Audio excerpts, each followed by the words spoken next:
Estoy con el doctor Alfredo Blanco, economista, amigo de esta mesa, y lo invité porque es muy difícil hoy empezar a descifrar toda la problemática de la economía argentina.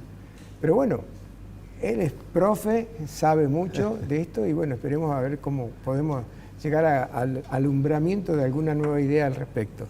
Gracias, Alfredo, por venir al programa. No, gracias, al contrario, gracias por invitarme. Bueno, yo la pregunta que te puedo hacer es, ¿cómo estás viendo vos de tu faz de economista esta crisis macroeconómica que está sufriendo? No hablemos de lo social, no, macroeconomía, un desastre.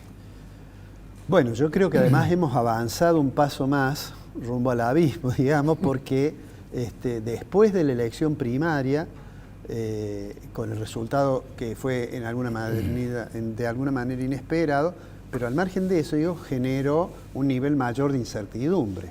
Un rasgo característico, yo diría, de la pobre performance macroeconómica de Argentina de los últimos años es el hecho de que tiene una situación fiscal muy complicada, una situación externa muy complicada y un horizonte marcado por expectativas que no contribuye a que los agentes económicos tomen decisiones de la mejor manera. Es decir, la incertidumbre implica la inhibición, por ejemplo, de muchos procesos de inversión. A su vez, hemos ascendido un escalón en la inestabilidad del nivel general de precios. El tema de la inflación es un tema que, más allá del impacto que tiene sobre el poder de compra, sobre todo de aquellos que no pueden ajustar sus ingresos a la velocidad con que cambian los precios, tiene además como consecuencia, en una fase inicial provoca a veces aumento de consumo, porque se anticipa el consumo, porque la gente huye del dinero que se está desvalorizando. Pero cuando la tasa de inflación se hace tan elevada, ocurren dos fenómenos.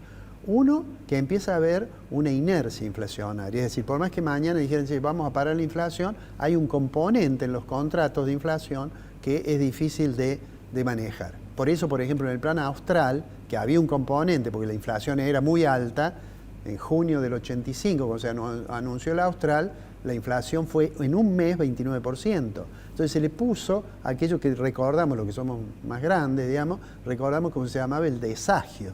Es decir, era sacarle a los contratos la inflación inercial. Y el austral a diciembre había dado un buen resultado, después se deterioró. Pero digo, entonces, un rasgo de la alta inflación es que la inflación inercial comienza a ser más importante. Pero otro rasgo es que ese nivel de inflación, como ha afectado los niveles del poder de compra, termina generando un proceso recesivo, porque el consumo es el 80% de la demanda agregada de la economía. Y si a eso uno le suma... Explica qué es esa demanda agregada, porque por ahí no se entiende. Digamos, una economía en un año genera una cantidad de bienes, que es la riqueza que se genera, ¿no? Esa riqueza que se genera, a eso los economistas le llamamos Producto Bruto Interno, o Producto Interno Bruto. ¿Cómo se calcula el Producto Interno Bruto? Bueno, se ve cuánto fue el consumo, cuánto fue la inversión, cuánto fueron las exportaciones, y se le restan las importaciones, porque esos son bienes que consumimos, pero que no los hemos producido acá, ¿no es cierto? Y la demanda agregada es, digamos, cuando yo saco las importaciones, las sumo al Producto Interno, ¿no es cierto? Lo que me queda ahí, consumo, inversión y exportación, es lo que se demanda en la economía. En la medida en que está afectada la inversión, en la medida que el tipo de cambio desaliente las exportaciones y en la medida que el poder de compra cae, entonces cae el consumo de la economía entra en una fase recesiva. Por eso es que ya tenemos datos, y lo vamos a ver más crudamente en los meses siguientes, que la economía se comenzó a desacelerar y deja de crecer. Eso es muy complicado después para resolver, porque por ejemplo, si uno tiene la economía que crece, pero tiene inflación, puede decir, bueno, voy a tratar de estabilizar la economía, aunque tenga algún costo de crecimiento. La economía va a crecer menos, pero la voy a estabilizar. Ahora, si yo tengo una economía que no tengo inflación, pero la economía no crece, digo, bueno, voy a hacerla crecer, aunque tenga un poquito de inflación. Ahora, si yo tengo una inflación alta y la economía no crece, es más complejo el diseño de la política económica que pueda sacar a la economía del bache recesivo sin alimentar más aún los problemas inflacionarios. Y volviendo al eje de la pregunta, ¿cómo vemos la situación actual? Bueno, la situación actual es de una economía que tiene un problema tremendo en el sector externo. El gobierno ha conseguido que el Fondo Monetario aprobara las 2 últimas revisiones. Se comprometió a hacer una devaluación, porque aunque llame la atención, cuando el ministro Massa dice vamos a tomar algunas medidas para ayudar a los trabajadores que con esta inflación pierden poder de compra, culpa de la devaluación que nos obligó el Fondo Monetario Internacional, en realidad lo que no dice que el viernes, cuando él pidió que se aprobara el staff report del fondo y se hiciera el desembolso, es decir, cuando el directorio aprobara, lo único que él pidió, déjeme que devalúe el lunes después que vote la gente, porque está claro que la devaluación estaba pactada. Así como está clara que la devaluación hecha así iba a tener el impacto que tuvo. Entonces, estamos sumamente complicados, pero además las expectativas obviamente no pueden ser buenas. Tenemos una situación en el plano cambiario muy compleja, porque no tenemos reservas internacionales y teníamos estimaciones privadas, pero ahora hemos conocido de un organismo multilateral como el Fondo Monetario Internacional, en el acuerdo que ha hecho con Argentina, que Argentina tiene 14.000 millones de dólares de reservas negativas. Entonces, digamos, en eso estamos con mucho problema. Estamos con mucho problema con la inflación, obviamente. El presidente Fernández le declaró la guerra, pero supongo que ya advirtió que la perdió. Y a su vez, tenemos en lo monetario una situación muy delicada, porque tenemos una cantidad nominal de dinero en la economía, medido por la base monetaria, más o menos 6 billones, y tenemos 6 billones, digo, a veces no pronuncio bien, es con B larga, billones, que quiere decir que es un 1 que tiene 12 ceros después. 6 billones de base monetaria, más esa parte del dinero que está esterilizada con la colocación de un título que son las LELIQ, digamos, para que nos entiendan. Lo que hace el Banco Central, como está financiando el déficit, aumenta la cantidad nominal de dinero de la economía, coloca un título, le dice a los bancos, tome este título, le voy a pagar interés, deme los pesos, ¿no? Esas LELIQ que pagan interés, que es el interés que el presidente Fernández había dicho que iba a dedicar al aumento de los jubilados, esas LELIQ son aproximadamente 14 billones, es decir, son más de 2 bases monetarias. Bueno, esa situación es muy compleja. El próximo gobierno, sea del signo que sea, va a tener ante sí una dificultad mayúscula. Afrontar una economía inestable, estancada, con una situación fiscal complicada y con una situación monetaria casi desbordada. Esa es la realidad que tenemos. Y a mí me parece, en el debate que hay ahora, los otros días yo recordaba que Juan Carlos de Pablo suele decir que en campaña electoral no hay que escuchar mucho lo que dicen de economía los candidatos. Ahora, en esta campaña electoral además tenemos un candidato que es el ministro, lo cual además complica más.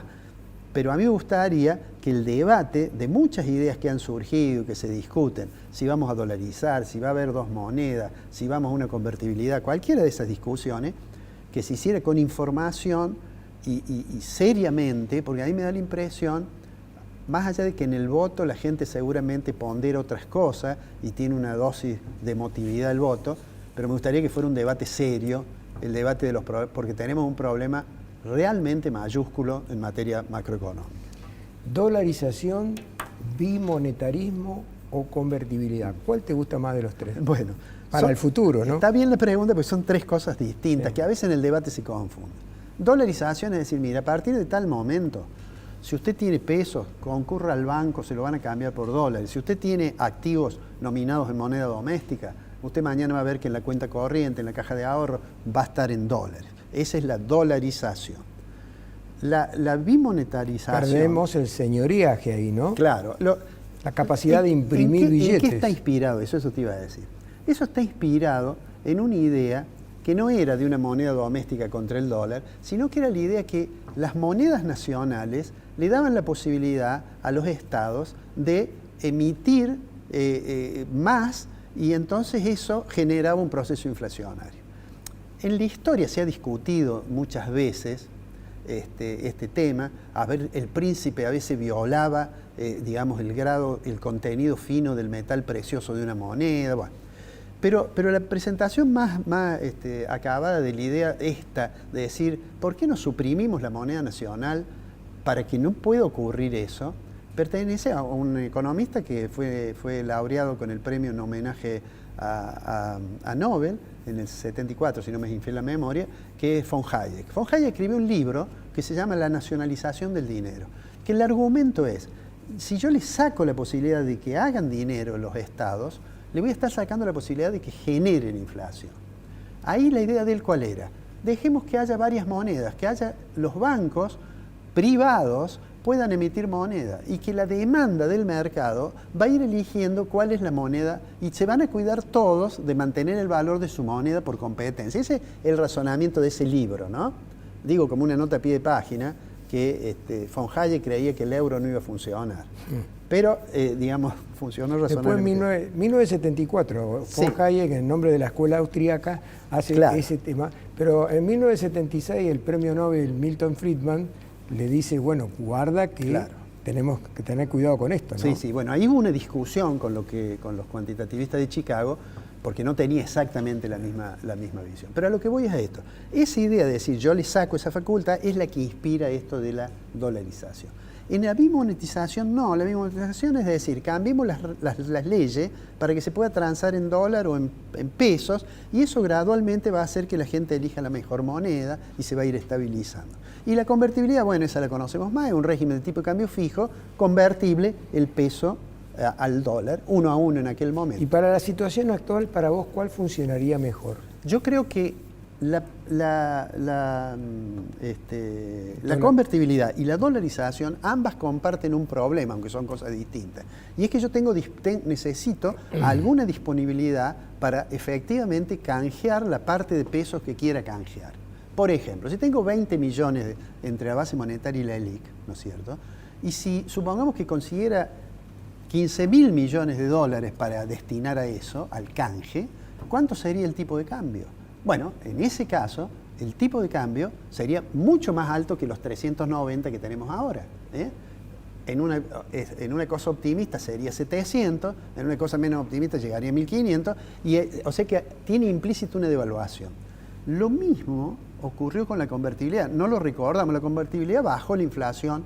Lo que no recordamos es que la reforma monetaria que sustituyó el austral y puso la relación 1 a 1 con el peso, esa relación 1 a 1 era una devaluación respecto de lo que era la relación del austral con el dólar. Claro. Entonces, en una economía muy sensible como es la nuestra, con los agentes económicos son supervivientes de las crisis. Para que me están haciendo señas que nos queda un minuto, bueno, y te quería repreguntar sobre esto mismo, porque por lo que estás diciendo a vos te convence un poco más el bimonetarismo. Sí, me parece que va a ser más natural. Pero te pregunto entonces, si se me impusiera la idea del bimonetarismo, la gente automáticamente va a buscar el dinero de mayor valor, que decir que todos los pesos se convertirían en dólares. ¿No se estaría produciendo una dolarización de hecho? Bueno, lo que puede ocurrir es que gradualmente se ocurra.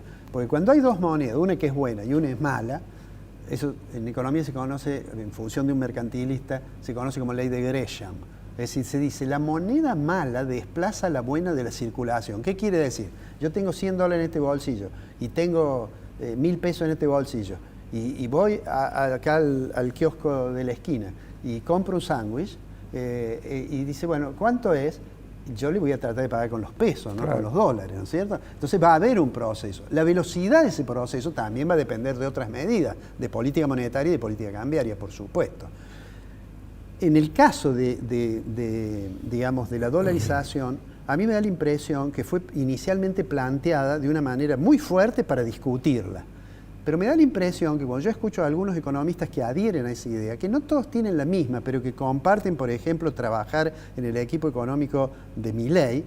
Uno puede, por ejemplo, Diana Mondino, una egresada de nuestra Escuela de Economía, una economista muy formada, tiene una idea de que no es una cosa inmediata, hay un proceso. Es como que se ha modificado un poquito. O uno lee Ocampo, que es autor de un libro sobre dolarización, y dice, bueno, no, hay que hacer algunas cuestiones con los bonos que tiene el Tesoro, en fin. Así, yo creo que hace falta una discusión fina, Me parece a mí que el tema de la dolarización en esta coyuntura, hay una cierta inviabilidad de hacerlo como se dijo al principio. Llego el primer día y chao, se terminó. La economía es algo más complejo que los eslóganes de campaña. Gracias, Alfredo. No, muchas gracias. Un gusto tenerte acá y la verdad que muy claro como siempre. Bueno, hasta el próximo encuentro. Igualmente.